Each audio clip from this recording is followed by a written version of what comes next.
Boa noite, irmãos. Então, hoje nós estaremos abordando a carta do apóstolo Paulo, 2 Coríntios, no capítulo 2. Vou pedir então para o irmão Fernando fazer a leitura para a gente, por gentileza. Portanto, diz assim a palavra do Senhor: Mas deliberei isto comigo mesmo, não ir mais ter convosco porque se eu vos quem é que é aquele que por mim for contristado? E escrevi-vos isto mesmo para que, quando lá for, não tenha tristeza da parte dos que deveriam alegrar-me, confiando em vós todos, que a minha alegria é de todos vós. Porque em muita tribulação e angústia do coração vos escrevi lágrimas, não para que vos entristeçeis, mas para que conheceis o amor que abundantemente vos tenho. Porque se alguém me contristou, não me contristou a mim, senão em parte para vos não sobrecarregar a vós todos. Basta-lhe ao tal esta repreensão feita por muitos. De maneira que, pelo contrário, deveis antes perdoar-lhe e consolá-lo, para que o tal não seja de modo algum devorado de demasiada tristeza. Por isso vos rogo que confirmeis para com ele o vosso amor. E para isso vos escrevi também, para por prova saber se sois obedientes em tudo. E a quem perdoardes alguma coisa, também eu, porque se eu também perdoei alguma coisa, a quem a perdoei por amor de vós, o fiz na presença de Cristo, para que não sejais sobrepujados por Satanás, porque não ignoramos os seus ardis.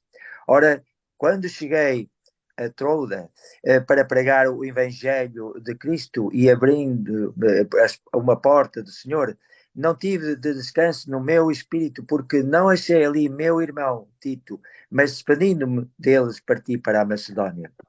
E a graça de Deus que sempre nos faz triunfar em Cristo e por meio de nós manifesta em todo lugar a fragrância seu conhecimento. Porque para Deus somos o bom perfume de Cristo nos que se salvam e nos que se perdem. Para estes, certamente cheiro de morte para a morte, mas para aqueles cheio de vida para a vida. E para estas coisas, quem é idóneo? Porque nós não somos como muitos que ganham falsificando a palavra de Deus, antes a falamos em Cristo com sinceridade, antes como de Deus na presença de Deus. Amém. Amém, meus queridos. Esse capítulo é um capítulo bem curto, né? Apenas 17 versículos. Existe um contexto aqui que é importante a gente entender, que eu não vou explicar agora. Eu vou explicar ele mais para frente. Basicamente, eu sigo uma linha bem. Eu vi, inclusive, uma pregação do Augusto Nicodemos falando sobre justamente essa parte do texto. Eu acredito muito dessa mesma forma, né, de uma linha bem reformada, que tenta harmonizar os textos bíblicos, né, como eu sempre tento fazer, juntando ali 1 Coríntios, segundo, entendendo que foram 4 cartas. Mas eu lembro que os irmãos até perguntaram, quando a gente chegou em Coríntios, 1 Coríntios no capítulo 5, que a gente estudou no livro passado, sobre aquele homem que estava praticando incesto, se era ele que Paulo relata aqui no segundo capítulo. Eu, particularmente, irmãos, se você for ver tem uma pregação, inclusive, do Nicodemos, que ele expõe esse texto aqui. Ele sequer cita essa pessoa do incesto, deduzindo que não é ele. Eu sempre, na verdade, entendi dessa forma, que não era ele. Por isso que quando os irmãos até perguntaram, eu fiquei um pouco assim, puxa, né? É uma coisa que... Eu dei uma estudada boa, vi bastantes comentários ao longo da história, as interpretações sobre esse texto. Por isso que eu quero apenas agora expor o texto e depois a gente vai chegar em duas conclusões ali acerca do personagem ofensor aqui que Paulo está falando. Então eu quero primeiramente então dizer que eu sigo essa linha achando aqui que não é aquela pessoa, mas sim uma pessoa que está afrontando o ministério do apóstolo Paulo. A gente falou no primeiro capítulo, no primeiro livro, a gente viu aqueles 4 grupos, é, inclusive na introdução eu falei um pouco desses grupos que estavam ali afrontando o apóstolo Paulo. Então se trata de uma pessoa ali que estava liderando esse grupo aqui, que eu acredito que seja. Tá? Mas eu vou expor o texto e depois eu vou falar as outras versões também para os irmãos entenderem. Então, no capítulo 2, podemos ver um pouco melhor o que foi, o que eu disse, né, na nossa introdução, que é sem dúvida a carta mais pessoal do apóstolo Paulo. Ele começa no versículo 1 fazendo um desabafo, né? Mas antes do desabafo ele usa a palavra assim. Decidi não fazer outra visita triste. A palavra assim aqui liga o versículo 1 com o versículo 24 do capítulo 1. Ele termina dizendo que não impôs, né, nada sobre a fé deles, mas que ele era um cooperador deles. E ele termina dizendo que por causa da fé era que eles estavam firmados. Assim ele termina o capítulo 1. Ou seja, porque ele não colocou peso nos coríntios, porque ele era um cooperador deles e porque eles estavam firmados na fé. Assim, então a palavra assim é usada nesse contexto. Assim, ou por isso deliberei isto comigo mesmo, de não ir mais ter convosco em tristeza. A implicação é que a visita que Paulo fez à igreja de Corinto tinha sido dolorosa por eles, e não tem nenhum interesse, ele não tinha nenhum interesse de voltar ali a repetir esse episódio. Parece que Paulo se refere não à sua primeira estadia em Corinto, quando ele fundou ali a igreja, mas uma visita ali posterior, feita depois de escrever 1 Coríntios. E esta visita intermediária teve lugar em sua retirada ali de Corinto. Depois de 18 meses de estadia naquela cidade, conforme nós vemos em Atos, capítulo 18, e seus 3 meses de permanência ali, antes de viajar para Jerusalém, que nós vemos em Atos, no capítulo 20. Então, aconteceu ali nesse período. Muito interessante a forma aqui como Paulo adota com os coríntios. Paulo se entristecia com a rebelião que estava tendo ali. E Paulo não queria fazer outra visita com o propósito ali de corrigi-los. Ele então decidiu que eles deveriam ali refletir sobre a sua angústia, que se arrependessem e sentissem saudades do apóstolo Paulo. Lembrando que Paulo termina o capítulo 4 de 1 Coríntios dizendo que se eles queriam que ele fosse com o amor ou com a vara.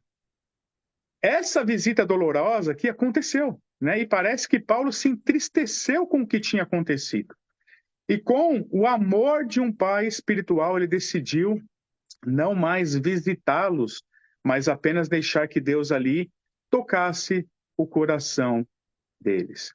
E vemos que somente quando Tito retornou de Corinto para se encontrar com Paulo, os coríntios ali ficaram tristes, realmente. Paulo recebeu essa informação, a gente vai ver no capítulo 7, que eles tiveram ali saudades do apóstolo Paulo, expressaram a sua preocupação com ele. Lemos que o relatório de Tito supôs uma grande alegria ali ao apóstolo Paulo. Nós veremos isso, como eu disse, no capítulo 7, no versículo 6 e 7, né? Que veremos mais tarde quando a gente chegar ali no capítulo 7. Mas até aqui, então, sem Paulo ter ainda tido as informações de Tito, vemos que a visita que Paulo fez parece não ter apenas ali deixado apenas Paulo triste, mas também a vida entristecida a congregação de Corinto. Notem que as palavras de Paulo, porque se vós causo tristeza. Ali estava acontecendo uma situação onde eles estavam colocando um grupo e uma pessoa em particular, colocando as pessoas contra Paulo, e ali trazendo uma tristeza muito grande para Paulo e para os irmãos ali também. O versículo 3 nos mostra mais informações. Eu vos escrevi essa mensagem. Qual é a mensagem que Paulo se refere? Ele tem em seu pensamento a carta severa, que enviou aos coríntios depois da sua dolorosa visita. O versículo 2 deve ser considerado como uma nota parentética ali, no qual explica a razão para não visitá-los. E o versículo 3 é uma continuação ali da sua referência à carta severa que ele escreveu. E o que era para ser algo bom? A visita de Paulo era para ter alegrado eles. Na verdade, deveria alegrar ambas as partes e ter sido algo prazeroso a Paulo e os irmãos. Mas não foi isso que aconteceu. E Paulo não tinha a intenção de gerar ressentimento neles. Na verdade, ele queria que eles tivessem prazer no Senhor. Sua carta severa teve por objetivo mostrar o seu carinho. Assim, quando um pai corrige o erro de um filho ou de uma filha, mas sempre no contexto do amor parental, ali, né, paternal, no caso. Quando os filhos ouvem e obedecem, as relações se estabelecem de novo plenamente. Paulo esperava que a exortação que ele tinha produzido curasse ali eles no tempo devido. E ele esperava que a tristeza que havia ali sentido poderia se tornar em alegria quando os membros da igreja de Corinto ali mudassem a maneira de pensar. Confiei em todos vós, a minha alegria seria a vossa alegria. Paulo queria acabar com o ressentimento, mostrando amor ali, carinho aos irmãos de Corinto. No versículo 4, porque vos escrevi em muita aflição e angústia de coração, e com muitas lágrimas. Paulo não escreveu sua carta severa por descuido ou por acaso. Pelo contrário, revela aqui que a situação em Corinto tinha causado grande tristeza. A vida espiritual ali dos coríntios havia se deteriorado ali a tal extremo que Paulo teve que escrever a carta severa para exortar eles. Foi difícil para Paulo escrever essa carta. Vemos que ela foi escrita em lágrimas. Irmãos, não tem como não pensar nisso. Você já parou para imaginar Paulo aqui escrevendo a carta severa em lágrimas? É algo que, assim, que eu estava pensando e refletindo nisso, o apóstolo Paulo escrevendo com lágrimas, né, escrevendo ali e as lágrimas jorrando dos seus olhos.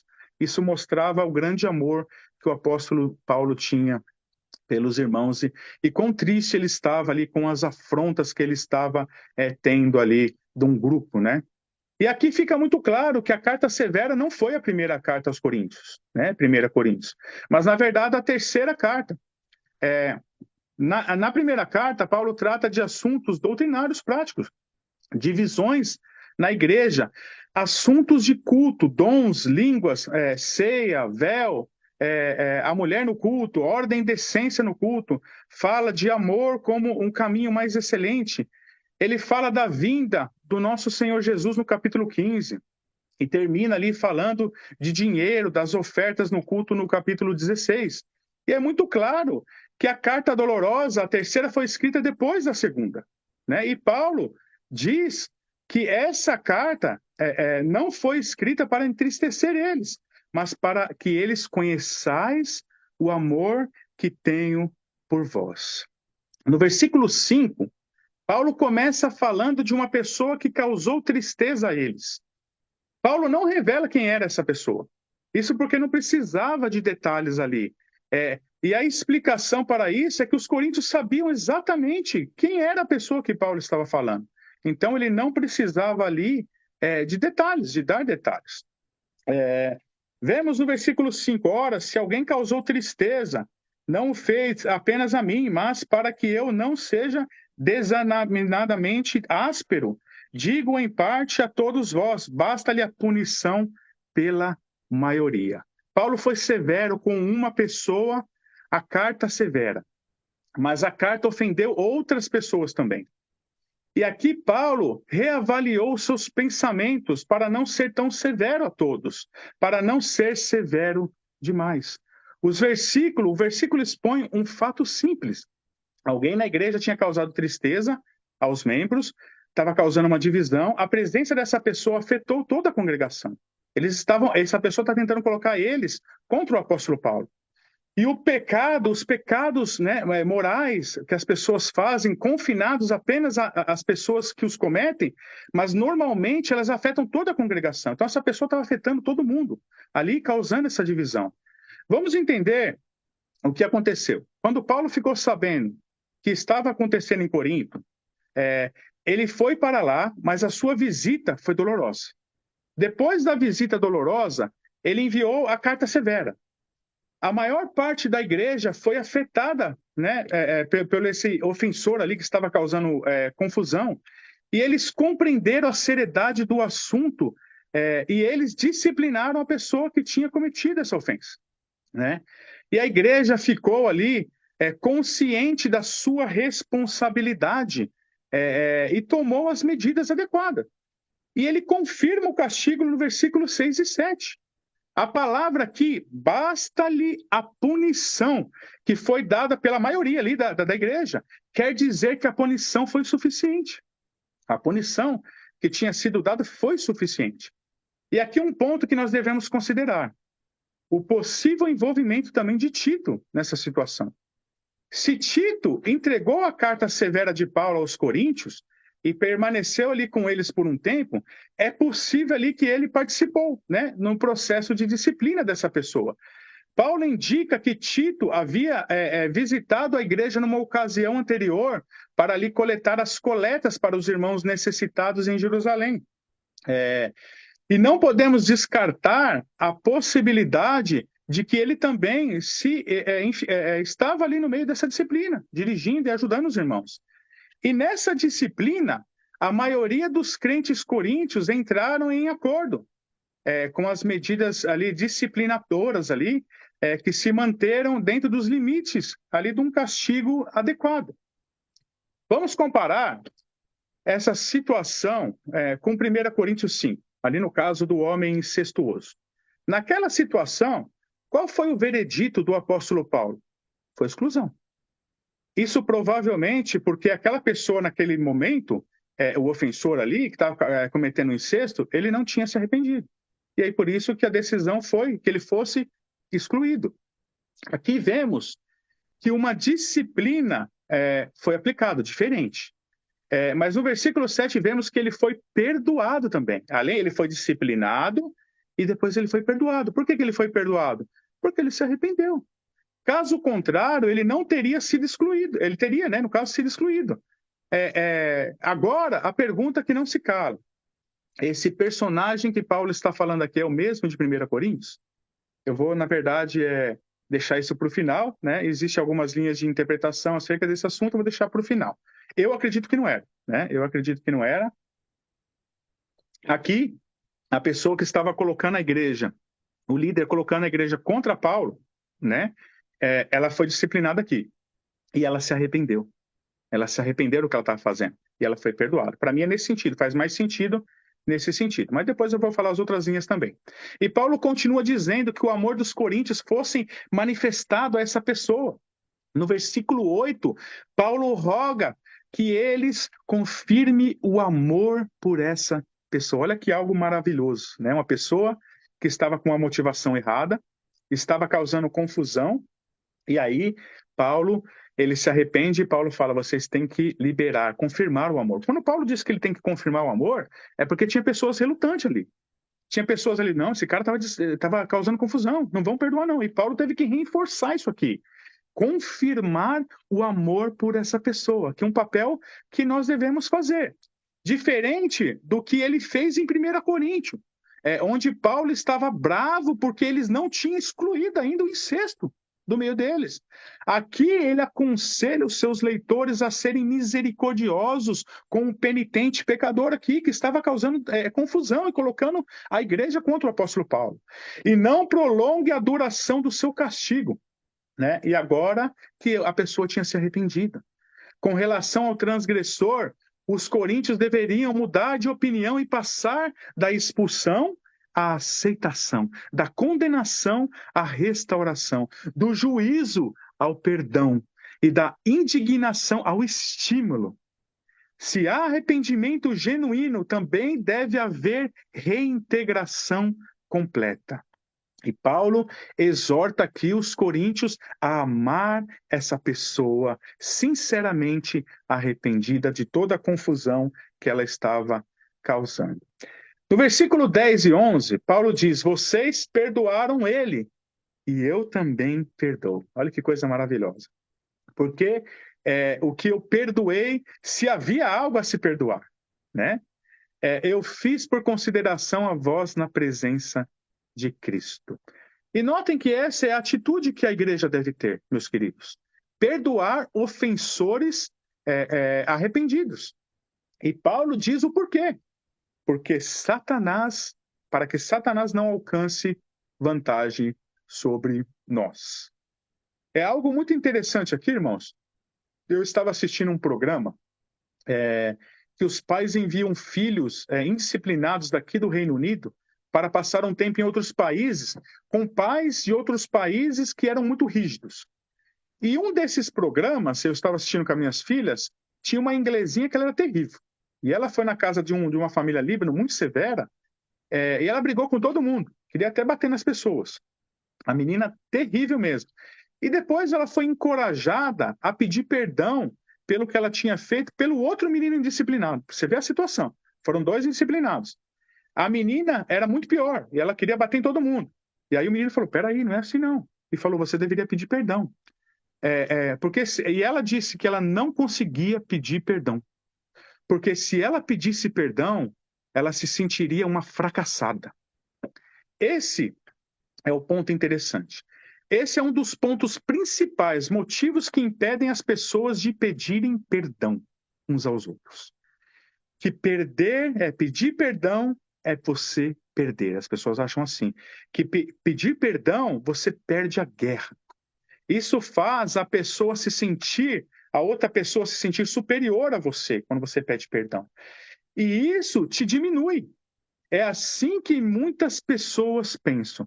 E é assim que, infelizmente, muita gente, até dentro da igreja, pensa.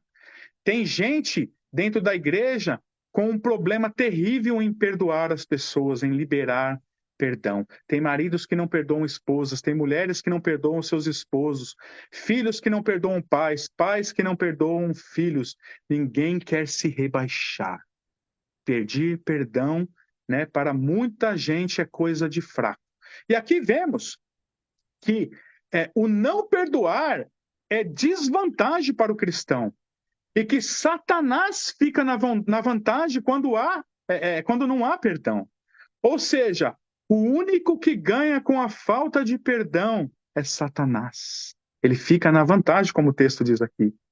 E se que para o mundo liberar perdão é sinônimo de fraqueza, no cristianismo é ser forte e ser espiritualmente maduro.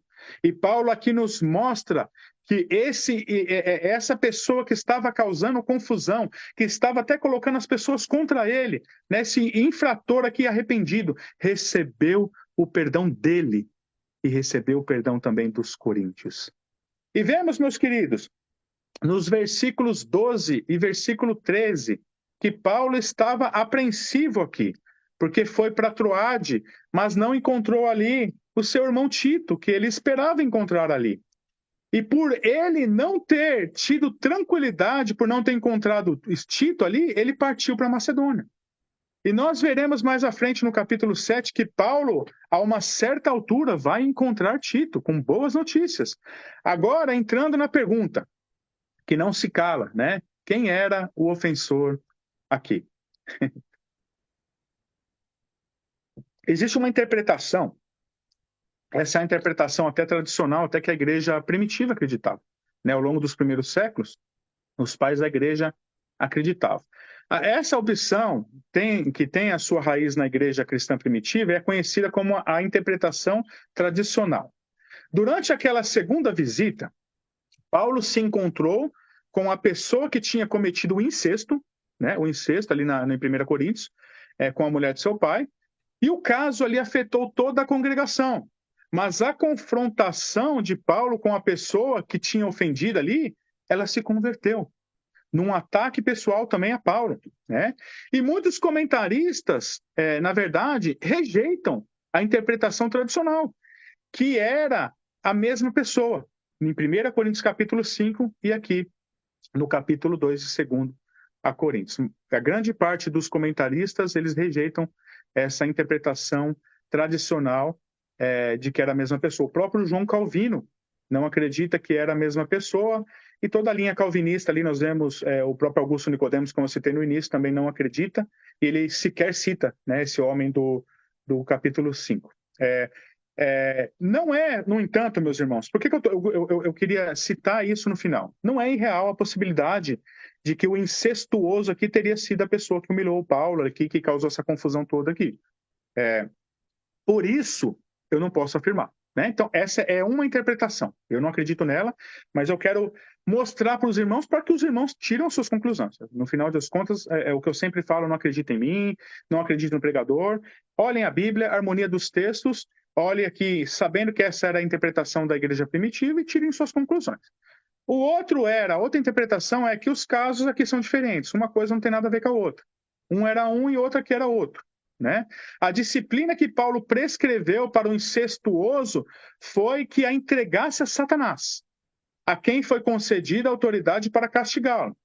Mas, na segunda epístola aqui, Paulo encarece os destinatários da sua carta que perdoem a um outro pecador, a quem eles castigaram e que ele veio a se arrepender. E o motivo aqui que os textos nos indicam é que era uma pessoa que estava ali causando a confusão e colocando a igreja contra o apóstolo Paulo, que era uma questão de rebelião. Então, muitos creem nos casos aqui que eram diferentes. Existem, então, essas duas interpretações, irmãos. Na verdade, não são essas duas só. Tem outras versões, tem outras coisas que têm a ver também com as 4 cartas, a ordem disso, tudo. Eu não quis trazer tanta coisa, irmãos, para não confundir. Eu coloquei as duas principais aqui, que é a tradicional da igreja, que acreditam que eram as mesmas pessoas, e a visão calvinista, né, dos reformadores. Então, eu coloquei essas duas aqui para os irmãos tirarem uma conclusão mais fácil, né? Ou era ou não era, né? Para não dificultar muitas coisas aqui. Embora que as semelhanças sejam surpreendentes, nós não temos provas de que essas duas pessoas sejam o mesmo indivíduos, mas tampouco as temos para negar que é a mesma pessoa. Essa é uma conclusão que eu gostaria de deixar. Eu, particularmente, não acredito, como eu disse, mas também eu não posso negar, que pode ser que seja. Então, eu deixo em aberto, isso daqui a gente pode discutir também depois, mas é deixar os irmãos pensarem, especularem e tirarem a conclusão. Então, devido aqui a todos esses problemas, Paulo termina aqui, então, falando da vitória de Cristo no ministério apostólico. Paulo sempre termina apontando para a linha cristocêntrica, sempre apontando para Cristo. E no versículo 14 aqui, ele dá graças a Deus pelo Senhor Jesus Cristo, que sempre o faz caminhar em triunfo através da fragrância do seu conhecimento. Aqui, conhecimento de quem? De Cristo. É o conhecimento que é dele. E o conhecimento é ele, é sobre ele. O conhecimento é sempre Cristo. E o que nós temos aqui, diz aqui muito interessante, cheiro do bom perfume para Deus. Já os que se perdem têm cheiro de morte para Deus. E Paulo diz aqui que nós não estávamos comercializando, né? Mercadejando, aqui a palavra da minha tradução, a palavra de Deus. E Paulo está dizendo que os que fazem comércio da palavra de Deus têm cheiro de morte para Deus. Olha que coisa significativa aqui, meus queridos. As pessoas que fazem comércio têm cheiro de morte para Deus. E os verdadeiros cristãos que têm cheiro de vida. E eles não fazem comércio com a palavra de Deus. Mas aí Paulo diz aqui que eles falam a verdade com sinceridade da parte de Deus. Obviamente, da parte de Deus, quando Paulo diz a parte de Deus aqui, Paulo recebia diretamente de Deus a palavra. E nós, como que nós falamos diretamente de Deus? Falando as verdades bíblicas, né? Então é assim que Paulo falava e é assim que nós devemos fazer. Olhar para as escrituras sagradas e falar da parte de Deus. Nós falamos da parte de Deus quando falamos da sua santa palavra. É assim que o cristão deve fazer, se basear na palavra. Mas eu terminei refletindo sobre isso, meus queridos, sobre as pessoas que fazem comércio. Infelizmente, são muitos nos nossos dias, irmãos. São muitas pessoas. Ontem a gente teve 2 visitantes na igreja, pessoas que eu conheço já há um bom tempo, e eles estavam me falando que eles têm 3 filhos, todos casados, adultos, foram criados na igreja, e aqui eles foram em várias igrejas. E assim, eles estão frustrados, todos estão frustrados. O próprio casal chegou ontem lá e falou: onde a gente vai? Eles pedem dinheiro, e eles estavam comentando até que levaram o filho numa igreja, e a primeira coisa que foi já pedir dinheiro para eles. Então, assim, é uma coisa que a gente vê muito triste nos nossos dias, irmãos. É muito triste. E tem muita gente frustrada com essa situação. Muita gente que já não aguenta mais e estão procurando igrejas bíblicas que pregam o evangelho, que se baseiam na palavra de Deus. e não em especulações, em ficar vendendo a palavra de Deus para benefício próprio, seguindo as próprias cobiças, um evangelho terreno, mas seguindo o evangelho do nosso Senhor Jesus Cristo. E é um grande alerta, meus queridos irmãos, que o apóstolo Paulo nos faz aqui, que as pessoas que fazem comércio com as coisas de Deus, que fazem comércio com a palavra santa de Deus, elas têm cheiro de morte para Deus. Olha que alerta, meus queridos irmãos. É que os falsos profetas dos nossos dias deveriam ouvir isso aqui e tremer as suas pernas, porque isso é muito sério. Não devemos brincar com a palavra de Deus. Não devemos nunca, meus irmãos, comercializar a palavra de Deus, mas sempre, como o apóstolo Paulo termina aqui nos orientando, pregando com simplicidade. Antes, em Cristo, é que falamos na presença de Deus com sinceridade e da parte do próprio Deus. Então eu finalizo aqui, meus queridos, e vou pedir para o Charles ou para a Valquíria, então, terminar, e aí a gente pedir para o irmão Álvaro, depois do encerramento, fazer uma oração para a gente, por gentileza.